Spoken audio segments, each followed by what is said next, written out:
Oh my god, this is going to be really, really revealing and embarrassing, so please be patient. Alright, so I said I would do this a while ago, and then I kind of got off the Christian stuff for a little bit because I think it's kind of, healthy to not be so invested in him, if you know what I mean. But this is about my parallels I have with the dude. That's why I could be kind of sympathetic towards him, even though he's a shitty fucking person. The basis, the start of it all, is what we're going to start off with. Is in case you don't know who Christian is, it's this lovely young man right here. I'm sorry, this middle-aged woman. If you don't know that, Christian. Now, this is not a parallel, but Christian has some gender identities that he's trying to work out. So there's a whole archive of Christian information. I've done videos on it in the past. If you're new here, if you want to look that up, I'll leave a playlist at the end of the video for you. Um, yeah. So a lot of the stuff I have to say on it is he's known for wearing like striped shirts. I myself, when I was younger, yeah, don't laugh at me, but I myself, when I was younger, used to wear entirely these kinds of shirts. So I kind of have a connection on that. I kind of feel that. I know a lot of people did too. But instead of wearing like band t-shirts and stuff like that, I wore this kind of shit. And I wore it everywhere. Um, Other parallels I have are, of course, the cringe factor, which a lot of people have that as well. I mean, I'm not oblivious to that at all. But Christian's been known to wear shit like this, and I had a phase where I wore it as well.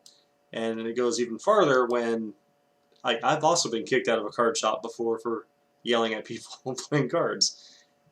The black eye didn't come from that, obviously. This is an old, old photo. Jesus Christ. But so there's that. The main thing that starts with as well, not the main thing, but I had a period of my life where I was seeking a quote unquote boyfriend free girl. Well, I would just say a single lady or whatever.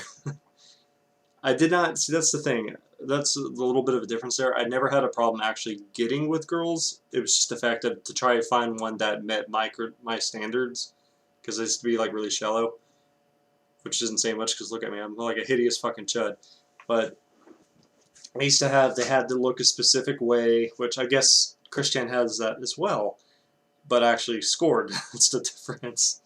Um, I I didn't have a sign, but I did post on social media constantly, and it's the only reason I haven't deleted my actual Facebook account because I like to be reminded constantly how cringy of a little shit I was.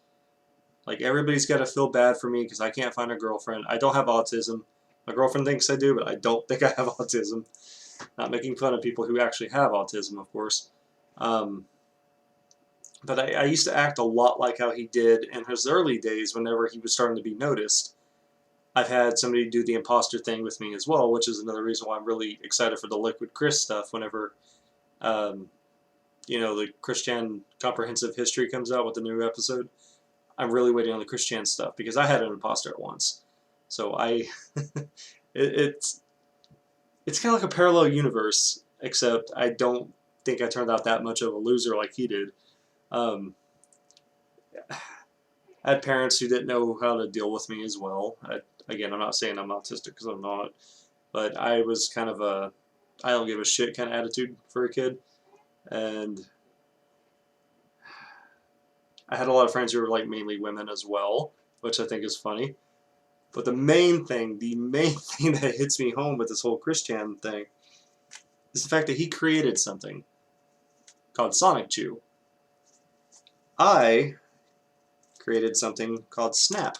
And the funny thing is, it's about the same time that we came up with this. Um, yeah, it's actually, I think it might be the same year as well.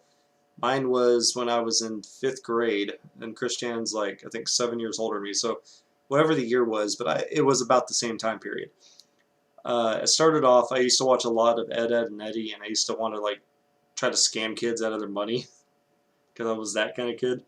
And I would sell keys. I used to find keys at my grandma's house, and I would sell them to kids. And I actually made money off of this too. That's the funny thing.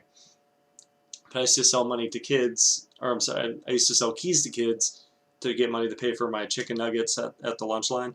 And kids bought the keys because they used to be like, yeah, this will unlock this door, this will do that. And, you know, we're fucking 5th graders. They're stupid as shit.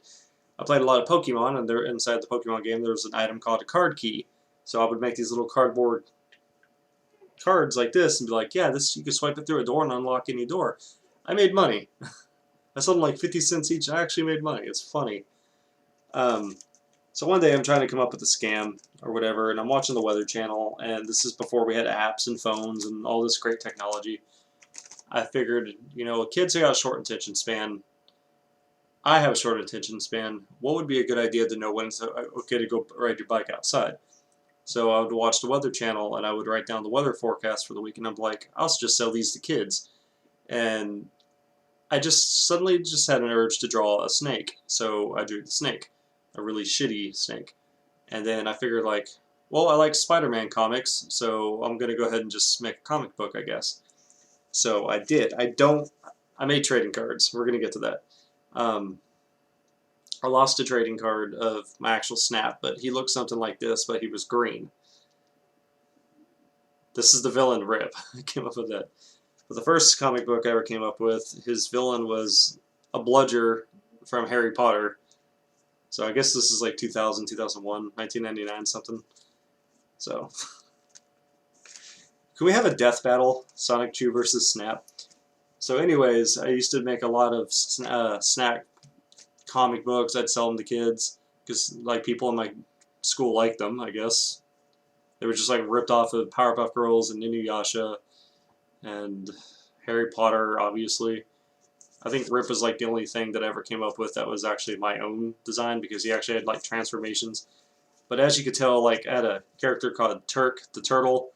He's clearly ripped off of Goku. You can't see it because of the chroma key, but he turns into a Super Turtle, like a Super Saiyan, like Super Saiyan 3. It's really fucking stupid.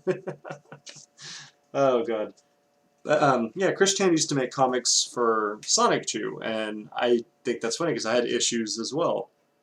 Like, it's like comic book issues I would make.